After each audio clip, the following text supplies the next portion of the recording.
I'm a 34-year-old male and never thought I'd be posting this on Reddit, but here we are.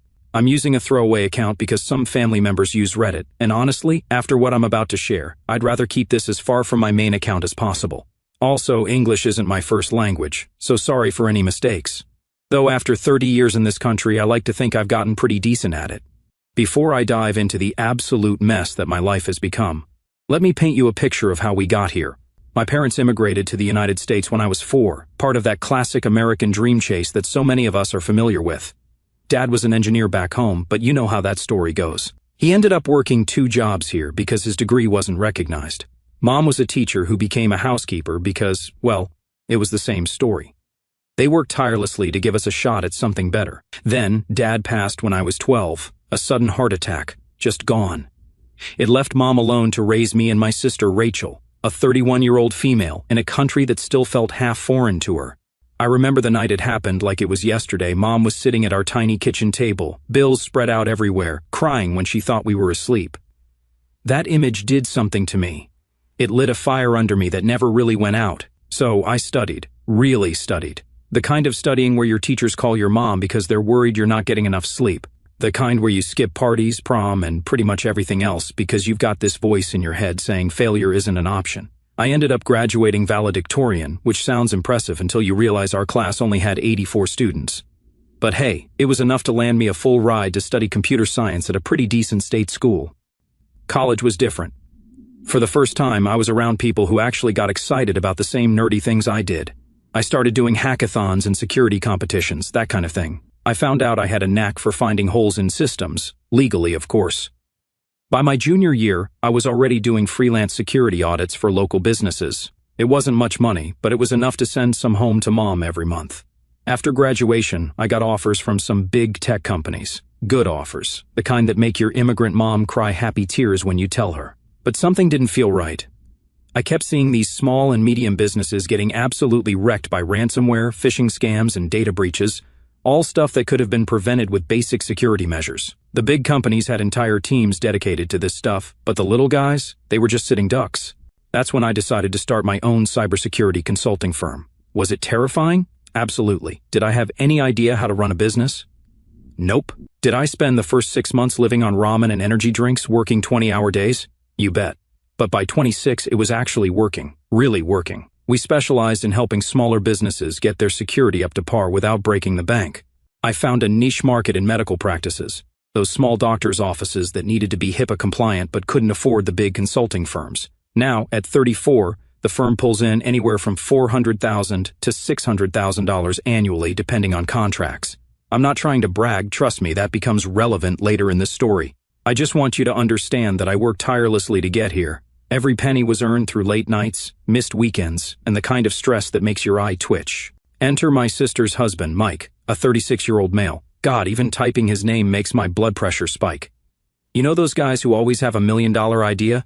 The ones who've read exactly one book about entrepreneurship, probably Rich Dad, Poor Dad, and now won't shut up about passive income streams?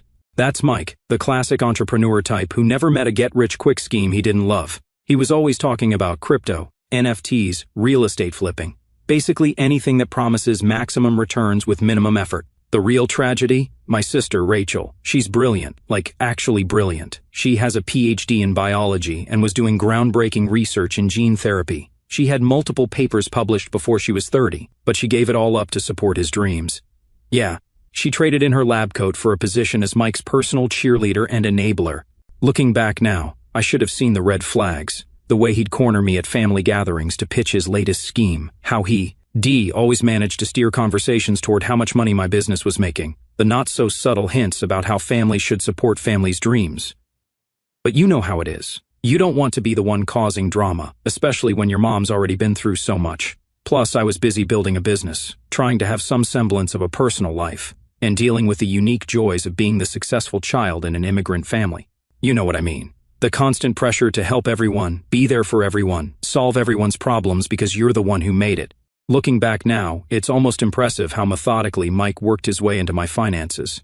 It wasn't just random requests for money. It was a carefully orchestrated dance of manipulation, guilt-tripping, and what I now recognize as straight-up emotional abuse. Let me break down how this pattern developed over the last 6 years because maybe it'll help someone else recognize these red flags before they lose nearly $500,000 to their sister's parasite of a husband. It started small, as these things usually do. Mike came to me with a guaranteed investment opportunity in some obscure cryptocurrency I'd never heard of. This was back in 2019 when crypto was hitting all-time highs and everyone thought they were going to be the next Bitcoin millionaire. He had all these fancy presentations, screenshots of other people's gains, and even testimonials from supposed investors. The initial ask was for $20,000, which I hesitated about. But then Rachel got involved. "He's really done his research on this one," she said. You know Mike, he wouldn't ask if he wasn't absolutely sure. And there was my brilliant sister, with her PhD and her scientific mind, completely convinced that her husband had cracked the code to crypto wealth. So, I gave him the money. A week later, he came back, saying we needed to double down to maximize our returns. Then again and again. Before I knew it, I'd sunk $85,000 into what turned out to be a classic pump-and-dump scheme. Did I ever see that money again? Take a wild guess. But that was just the beginning. Soon after the crypto disaster, they couldn't make rent. Rachel called me crying at 2 a.m., talking about how they were going to be evicted. "Just this once," she begged. "Mike has several deals about to close. I sent $35,000 to cover their back rent in the next few months." 3 months later, the same call, a different tear. This happened 3 separate times, totaling another $15,000 down the drain. Then there was my lake house. I'd bought it as an investment property, planning to rent it out during peak seasons and use it myself during the off-season. Mike convinced me to let him use it for his networking events, claiming he was building connections with high-net-worth individuals who could become potential clients for my cybersecurity firm. It sounded reasonable enough, right? Wrong. These networking events turned out to be glorified parties where Mike would pitch his latest schemes to other wannabe entrepreneurs. They trashed the place every single time. Broken furniture, stained carpets, even a hole in one wall that Mike swears was already there. The cleaning and repair bills alone were enough to make me question my life choices.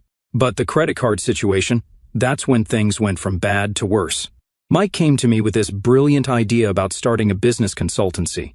All he needed was a business credit card to get things rolling. His credit was shot, red flag number 437 that I ignored, so he needed me to co-sign. "It's just to build business credit," he said. "I'll make all the payments." You can probably guess how that turned out. It was maxed out at $25,000 within 2 months. When I confronted him about it, he had the audacity to tell me that business expenses are an investment in our future. Our future. Since when was his pipe dream my future? The smaller loans were almost worse than the big ones. It was death by 1,000 cuts, $500 here, $11,000 there, always with some urgent reason. Car repairs, medical bills that I later found out didn't exist, business supplies for businesses that never materialized. Each time, the same promise, "I'll pay you back as soon as this deal closes." Spoiler alert, no deal ever closed. But here's the real thing. My whole family not only enabled this behavior, they actively encouraged it. My mom, who watched my dad work himself to death trying to provide for us, became Mike's biggest cheerleader. "Family supports family," she'd say, conveniently forgetting all the times I'd supported them. "When your father was starting out, everyone helped him."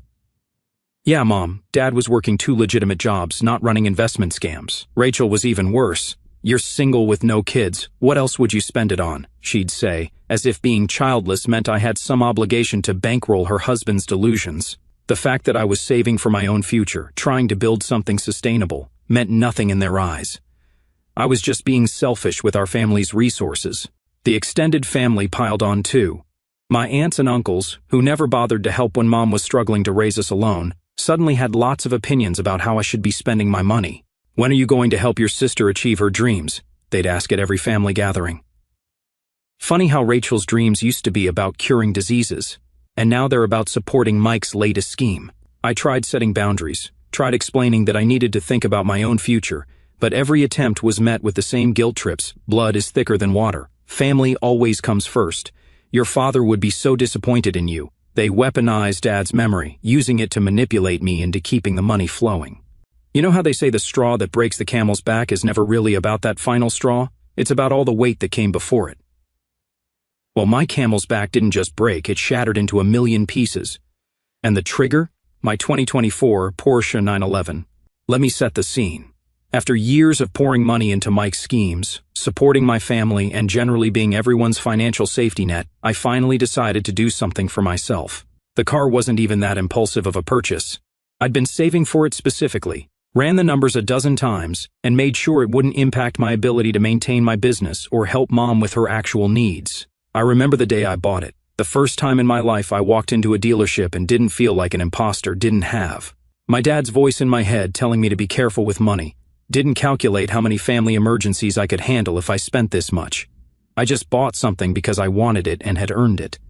The day everything fell apart started normally enough. It was Sunday, and I was at Mom's house, helping her cook dinner. This was our thing. Every other Sunday, I'd come over early, and we'd spend the afternoon in the kitchen. She'd tell me stories about Dad, teach me old family recipes, that kind of thing. It was peaceful, normal, until I heard the unmistakable sound of my car starting up. Here's something you need to understand about the 911. It has a very distinctive sound. That flat six engine has a particular growl that you can't mistake for anything else. So when I heard it fire up outside Mom's house, knowing I hadn't given anyone my keys, my heart dropped into my stomach. I ran outside to find Mike in the driver's seat, Rachel riding shotgun, and a small crowd of our cousins gathered around like it was some kind of car show. Mike was revving the engine, showing off features he had no right to be touching, and acting like he owned the damn thing. The keys? He'd taken them from my jacket pocket while I was cooking, just helped himself to them like they were community property. "Mike, get out of my car," I said, trying to keep my voice level, professional, the way I'd talk to a difficult client. His response? He laughed, not just a chuckle, but a full-on condescending laugh that made my blood boil. "Chill, bro, just showing everyone your midlife crisis purchase. Besides, you never use it properly. You're just a glorified calculator who got lucky with computers." That would have been bad enough. But what happened next was what really broke me. Everyone laughed, not just polite chuckles, but deep, genuine belly laughs. My own family, people I'd supported and helped for years, laughing at me being disrespected in my own car that I'd bought with my own money. Mom's reaction was the final nail in the coffin. She came out, wiping her hands on her apron, and instead of telling Mike to show some respect, she sided with him. "He's right, honey. You should let them enjoy it too. Mike knows more about these cars anyway." In that moment, something crystallized in my mind. Every dismissive comment about my career, every time they'd minimized my achievements, every loan that was never repaid, every boundary that was ignored, it all came into sharp focus, and I saw the situation for what it really was. I wish I could say I had some dramatic response, that I yelled or made a scene or did something cinematically satisfying. Instead, I just stood there, watching this man who hadn't held a real job in 6 years sitting in my $180,000 car that he hadn't. It even asked to use making jokes about my career that had been supporting him and his delusions for years, while my own blood laughed along. The worst part wasn't even the disrespect. It was the entitlement, the absolute certainty in their minds that they had the right to take whatever they wanted from me, that my possessions were community property, that my success belonged to everyone except me. Instead of causing a scene, I did something different, something that, looking back, probably scared them more than any amount of yelling would have. I smiled, nodded, walked back inside, calmly grabbed my stuff, and ordered an Uber. Mom followed me, of course. "Don't be so sensitive. They're just having fun." Her voice had that tone, the one immigrant kids know well, the one that says you're being too American, too individualistic, not understanding enough of family obligations. But for the first time in my life, that voice didn't work on me. I looked at her, really looked at her, and saw not my struggling immigrant mother who needed my help, but someone who had become complicit in her children's exploitation, someone who would sacrifice one child's well-being for another's delusions. The Uber ride home was surreal. I felt like I was floating outside my body, watching myself make decisions that would change everything. I spent the next 4 hours executing what I now realize had been forming in my subconscious for months, a plan to cut the cancer out of my life. The funny thing about running a cybersecurity firm is that you spend a lot of time thinking about worst-case scenarios. You have to imagine how systems might fail, how trust can be exploited, how seemingly minor vulnerabilities can cascade into catastrophic breaches. That mindset kicked in hard during those 4 hours after I left Mom's house. I sat down at my home office desk, opened my laptop, and felt an almost eerie calm wash over me. This wasn't emotional anymore. This was incident response. And just like I tell my clients when they're dealing with a security breach, the first step is to stop the bleeding. The first call was to my lawyer. Yeah, I had one on retainer. Learned that lesson the hard way after the third time Mike borrowed my lake house for his networking events and left me with property damage. She answered despite it being nearly 9 p.m. on a Sunday. That's how she is, and that's why I keep her on retainer. Lisa, I said, remember that worst-case scenario we discussed last month, the one where we mapped out what would happen if things with Mike went south? It's happening. I need you to execute everything we planned. While she started working on her end, I began systematically documenting everything. I opened up a fresh OneNote page and started timeline mapping every loan, every unauthorized use of my property, every financial entanglement, dates, amounts, witnesses, communications, everything. The kind of documentation that makes lawyers smile and fraudsters sweat. Then came the car situation.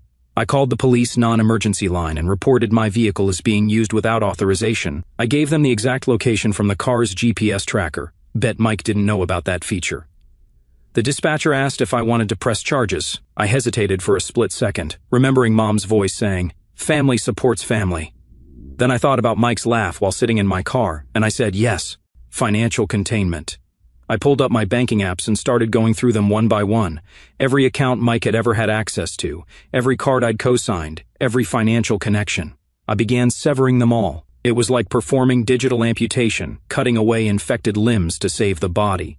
The lake house was its own challenge. I called the management company at their emergency number. "I need you to change all access codes immediately," I told them, "and I need a full audit of all entry logs for the past 2 years.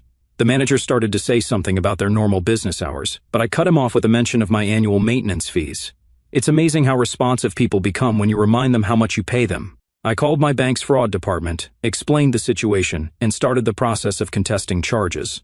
I pulled up every email, text message, and document related to Mike's business ventures that I'd ever been involved with, created secure cloud backups of everything, and changed all my passwords, not just the obvious ones. Every single digital account I had, banking, social media, email, cloud storage, everything. I generated new random passwords and enabled two-factor authentication wherever possible, the kind of security lockdown I recommend to clients after a breach.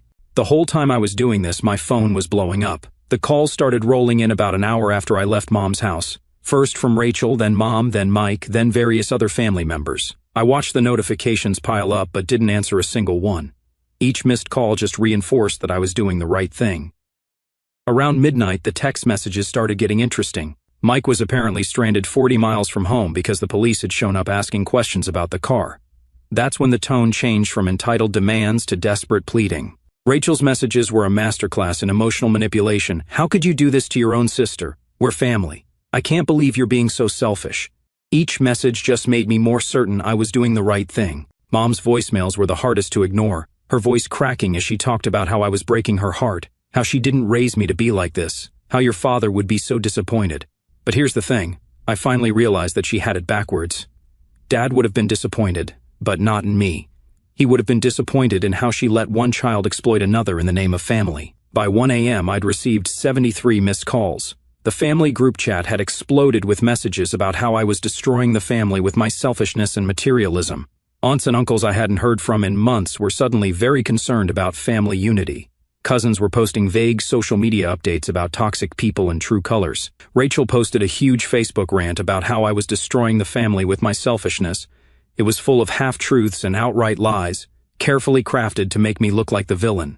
I didn't bother responding, just documented it, saved screenshots, and added it to the growing file of evidence. The real kicker? While all this digital chaos was unfolding, while my phone was blowing up with notifications and my email was filling with increasingly desperate messages, I felt peaceful for the first time in years. I wasn't trying to manage everyone else's emergencies, wasn't trying to be the family fixer, wasn't trying to carry the weight of everyone's expectations. The meeting with my lawyer revealed the kind of damage that makes accountants need a drink. We sat in her office the next morning, spreadsheets spread across her massive desk like a paper trail of betrayal, and the numbers just kept getting bigger. $347,900. That's what the initial tally came to when we added up all the loans, damages, and unauthorized charges. But that wasn't even the beginning. Sarah, my girlfriend, a 27-year-old female who works in forensic accounting, had taken one look at the preliminary numbers and immediately recognized the patterns. "These aren't random charges," she said, her professional instincts kicking in.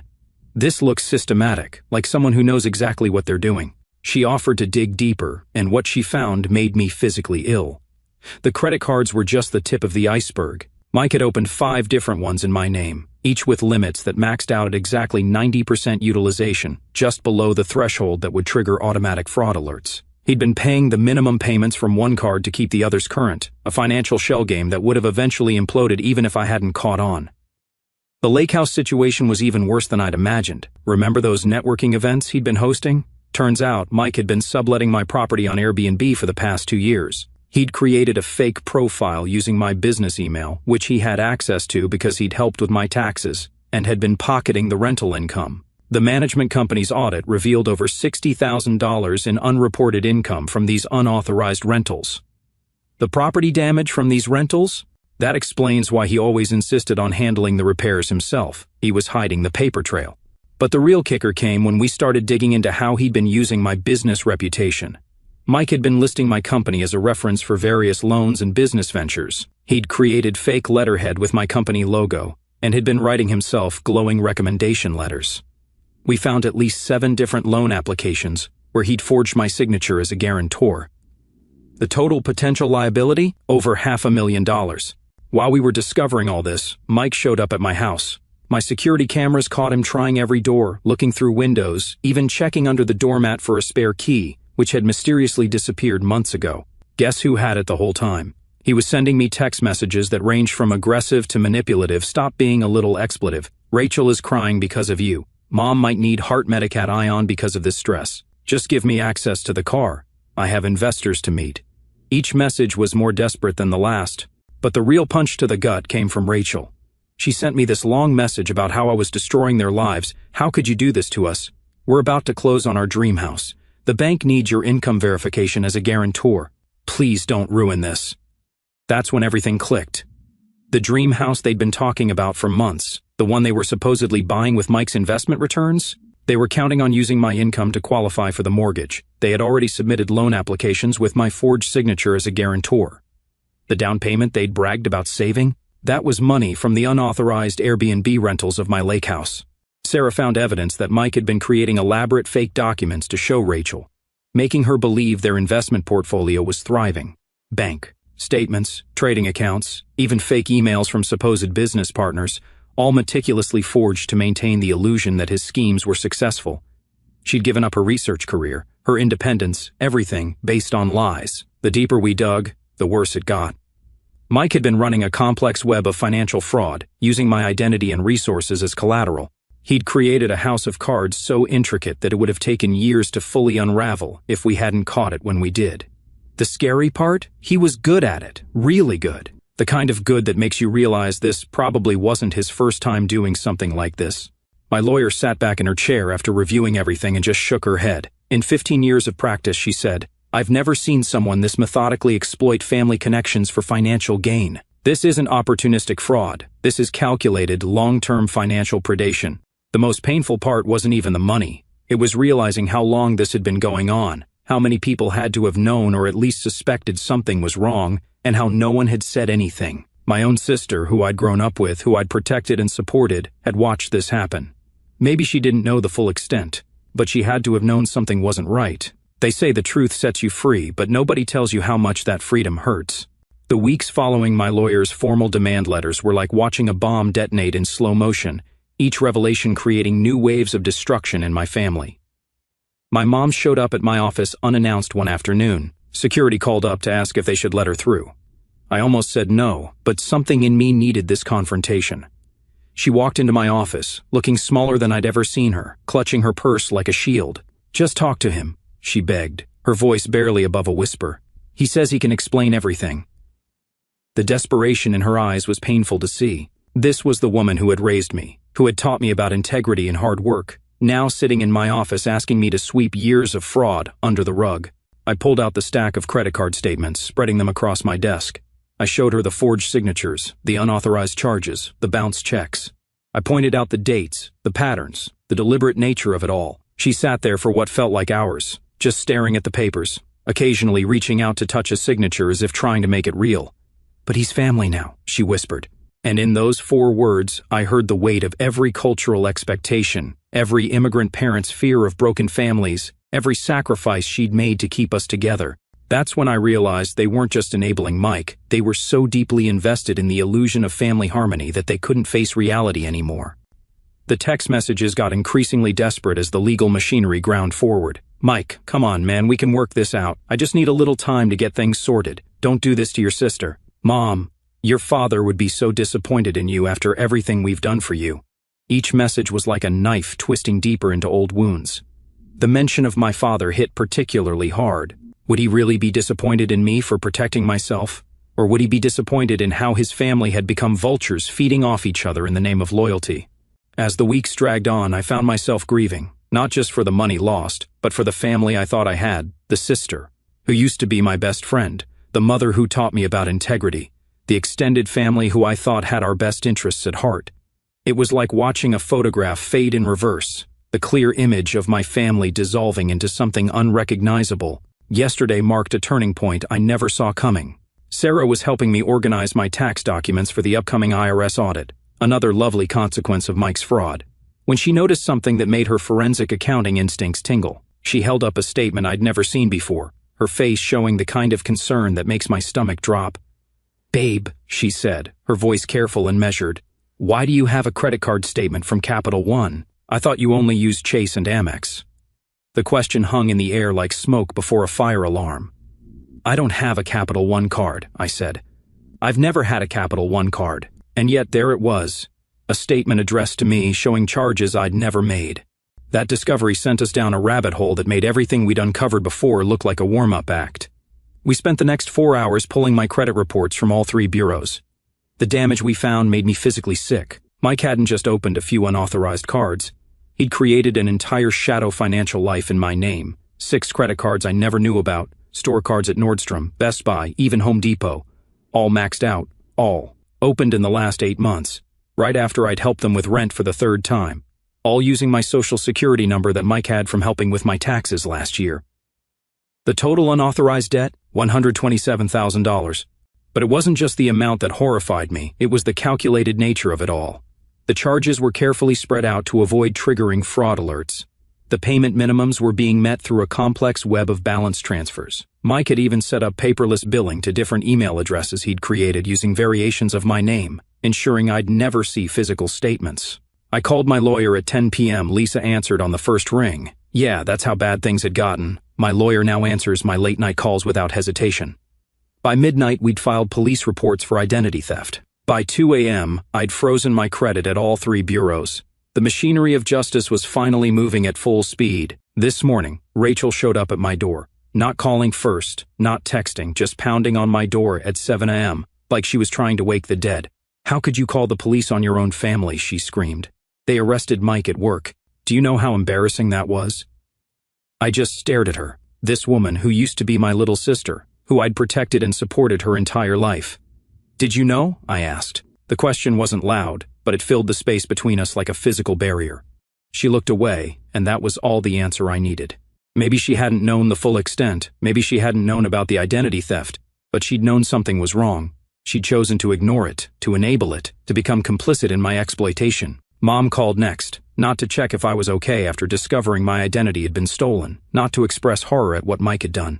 No, she wanted me to drop the charges because Mike has a plan to pay everything back. Her voice had that familiar tone of maternal authority, the one that used to make me feel guilty for disappointing her. I actually laughed. It wasn't a happy sound, like the plan to pay back the other $350,000 he owes me. "That's different," she insisted, her voice taking on that particular immigrant mom cadence that usually meant the conversation was over. "He was trying to build a future for your sister. You're just being vindictive now." That's when something in me just broke, or maybe it finally healed. I'm still not sure which. "He's going to jail, Mom. I'm not dropping the charges, and anyone who knew about this and didn't tell me, they can go with him for all I care." She started crying then, talking about family and forgiveness, about how we need to stick together, about how in our culture we don't air our dirty laundry like this. I hung up. For the first time in my life, I hung up on my mother. An hour ago, I got a call from an unknown number. It was Mike, calling from jail. The sheer audacity of what he said next would be almost impressive if it wasn't so infuriating. "Listen," he said, his voice carrying that familiar tone of someone about to pitch a scam. "I know this looks bad, but I've got a new investment opportunity lined up. Premium real estate trust, guaranteed 300% returns. I just need $50,000 for bail, and I can fix all of this. You know I'm good for it, bro. I saved the recording and sent it to my lawyer. Some people never learn, but their lessons aren't my responsibility anymore. The family's been blowing up my phone. Rachel keeps texting that she'll never forgive me for this. Mom's latest message declared that no son of mine would send family to jail. Aunts and uncles I haven't heard from in years are suddenly very concerned about family unity.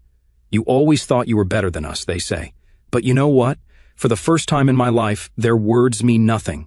The fog has lifted. I see them all clearly now. Not as the family I wish they were, but as the people they've chosen to be.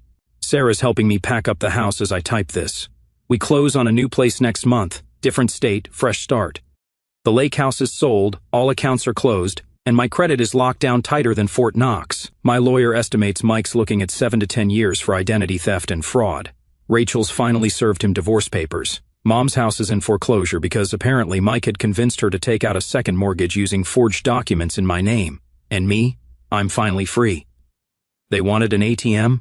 Well, this ATM just installed some hardcore security features, and the only person with access to my life now is me.